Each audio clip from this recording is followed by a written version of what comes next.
Dear viewers, Assalamu alaikum wa rahmatullahi wa barakatuhu. बिस्मिल्लाहिर्रहमानिर्रहीम। हज़रत सईद खुदरी से मरवी है कि एक बार हज़रत मोहम्मद सल्लल्लाहु अलैहि वसल्लम ईद की नमाज अदा करने के लिए ईदगाह में तशरीफ़ लेकर जा रहे थे कि रास्ते में आप सल्लल्लाहु अलैहि वसल्लम को एक औरतों का गिरोह नज़र आया। आप सल्लल्लाहु अलैहि वसल्लम ने इन औरतों को फरमाया कि औरतों सदका ज़्यादा से ज़्यादा किया करो, क्योंकि मैंने जहन्नम को ज़्यादा तादाद औरतों की ही देखी थी। जब औरतों ने आप सल्लल्लाहु अलैहि वसल्लम को ये फरमाते हुए सुना तो गिरोह में से एक औरत ने पूछा, अल्लाह के नबी सल्लल्लाहु अलैहि वसल्लम ऐसा क्यों है? आप सल्लल्लाहु अलैहि वसल्लम ने जवाब देते हुए कहा कि तुम हर वक्त नाशुक्री का इजहार करती रहती हो, अपने खावंद की कमाई पर शुक्र अदा नहीं करती हो, हर वक्त बहसो मुबाहसे में पड़ी रहती हो। कम अकल होने की वजह से आप में से किसी भी एक औरत ने अपने खावंद को खुश नहीं किया कि वो सुकून की ज़िंदगी गुजार सके। उस पर औरतों ने जवाब दिया कि अल्लाह के रसूल सल्लल्लाहु अलैहि वसल्लम, दीन इस्लाम में हमारी अकल के क्या नुकसानात हैं? आप सल्लल्लाहु अलैहि वसल्लम ने जवाब दिया कि औरत की गवाही मर्द की निस्बत आदि नहीं है। इस पर औरतों ने जवाब दिया, जी। आप सल्लल्लाहु अलैहि वसल्लम ने कहा कि यही कम अक्ली का नुकसान है। जब औरत हैज़ा की शक्ल में होती है तो क्या नमाज और अल्लाह की इबादत में मशगूल रह सकती है? उस पर औरतों ने जवाब दिया, या रसूल अल्लाह सल्लल्लाहु अलैहि वसल्लम, नहीं। आप सल्लल्लाहु अलैहि वसल्लम ने फरमाया, यही दीन इस्लाम का नुकसान है। इस हदीस की बुनियाद पर लोग औरतों को हमेशा मर्दों से कम तर समझते हैं, पर हदीस मुबारक में ऐसा नहीं बयान किया गया है। ये सवाल आप सल्लल्लाहु अलैहि वसल्लम के इस फरमान से भी दूर हो जाता है। होशियार औरतों मर्दों की अक्ल पर पर्दा डाल देती है।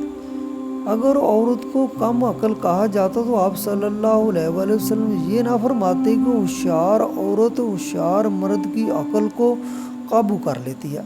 अगर इस हदीस पर गौर किया जाए तो हम पढ़ते हैं कि औरतों के नाक़सातुल अक्ल वालिदैन होने से क्या मफ़हूम है।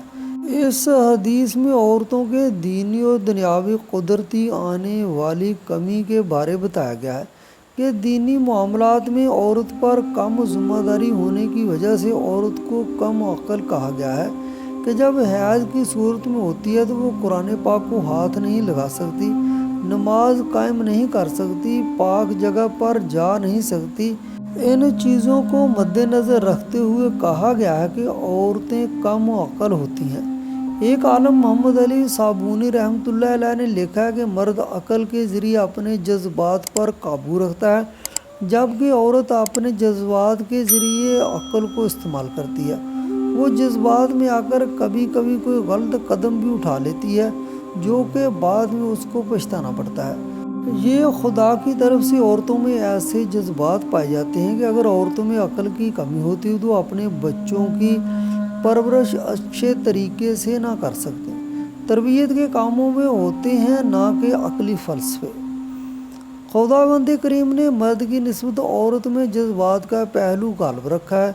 अगर औरतों में जज्बात ना होते तो अपने बच्चों की परवरिश करने में अपनी महारत न दिखाती। वो मर्द की निस्बत बच्चों की बेहतर तरीके से परवरिश करती हैं। बाप काम से आकर आराम की नींद सो जाता है, पर औरत सारी रात अपने बच्चों के साथ जागती रहती है। बच्चे की हर दुख तकलीफ मर्द की निस्बत ज़्यादा महसूस करती है। अगर औरत कम अक्ल होती तो मर्द घर में आकर सुकून हासिल न कर पाता। इसीलिए कहा गया है कि औरत बड़े से बड़े दाना मर्द की अक्ल पर गालिब आ सकती है। औरत प्यार और मोहब्बत करके अपने खाबंद को अपनी तरफ माइल कर लेती है और जिससे चाहे मर्द को लड़वा देती है। मर्द को महसूस ही नहीं होता कि वो क्या कर रहा है। वो औरत की खातिर मर मिटने के लिए तैयार हो जाता है। क्या औरत वाकई ही अक्ल में मर्द से कम होती है? इस बात का हर एक को इल्म है कि मर्द और औरत अक्ल और जज्बात के लिहाज से काफ़ी मुख्तलिफ हैं। यहाँ हम अक्ल से मुराद नज़रियात ले रहे हैं, इसको हम इससे भी ज़्यादा आसान लफ्ज़ों में बयान कर देते हैं। مرد عورت سے سیاسی تجرباتی زندگی میں آگے ہوتا ہے، تجزیہ و تحلیل، فلسفیانہ خاص سائنسی معاملات میں بھی مرد عورت پر سبقت لے جاتا ہے۔ اگر ہم اس بات کو دیکھیں کہ آج تک نوبل پرائز کس کو زیادہ نوازے گئے ہیں تو ہم زیادہ تعداد مردوں کی دیکھیں گے۔ بی بی سی کی ایک رپورٹ کے مطابق مرد کا دماغ عورت کے دماغ سے 5 گنا تیز ہوتا ہے۔ یہی وجہ ہے کہ مرد عورت کی نسبت زیادہ تیز ہوتی ہے اور ہر سائنسی کام کو عورت کی نسبت تیزی سے سمجھ لیتے ہیں۔ دوسری طرف دیکھیں تو عورتیں فطرتاً زیادہ جذباتی اور مضبوط ہوتی ہیں۔ ہم کو یہ بات یقیناً ماننا پڑے گی کہ جذبات انسان کی زندگی پر گہرا اثر چھوڑتے ہیں۔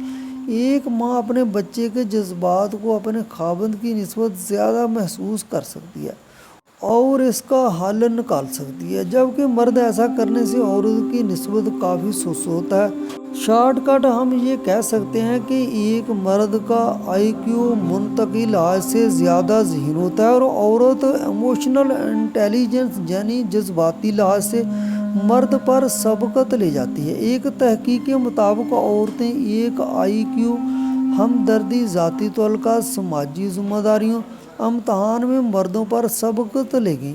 یہی وجہ ہے کہ کہا گیا کہ مرد اور عورت گاڑی کے 2 پہیے ہیں، ان میں سے ایک بھی کمزور پڑ جائے تو گاڑی اپنی منزل پر پہنچ نہیں پاتی۔ بعض چیزوں میں مرد کے پاس علم نہ ہونے کی وجہ سے پیچھے رہ جاتا ہے اور عورت اس کو پورا کر دیتی ہے، اور کبھی مرد عورت کو پیچھے چھوڑ دیتا ہے۔ اسی لیے مرد اور عورت کو گاڑی کے 2 پہیوں سے تشکیل دی گئی ہے۔ مرد اور عورت ایک دوسرے کے بغیر اپنی زندگی درست طریقے سے بسر نہیں کر سکتے۔ ان کو زندگی کے ہر موڑ پر ایک دوسرے کا ساتھ دینا پڑتا ہے، اسی طرح دونوں خوش اخلاقی سے زندگی بسر کر سکتے ہیں۔ ایک حدیث محمدی صلی اللہ علیہ وآلہ وسلم سے مروی ہے کہ مرد اور عورتیں سب برابر ہیں، ان میں سے بہتر وہ ہے جو زیادہ پرہیزگار اور متقی ہے۔ اللہ تعالیٰ نے قرآن پاک میں فرمایا ہے، جس کا ترجمہ یوں ہے، بے شک تم میں سے زیادہ اللہ کے نزدیک وہ ہے جو تم میں سے زیادہ پرہیزگار اور متقی ہے۔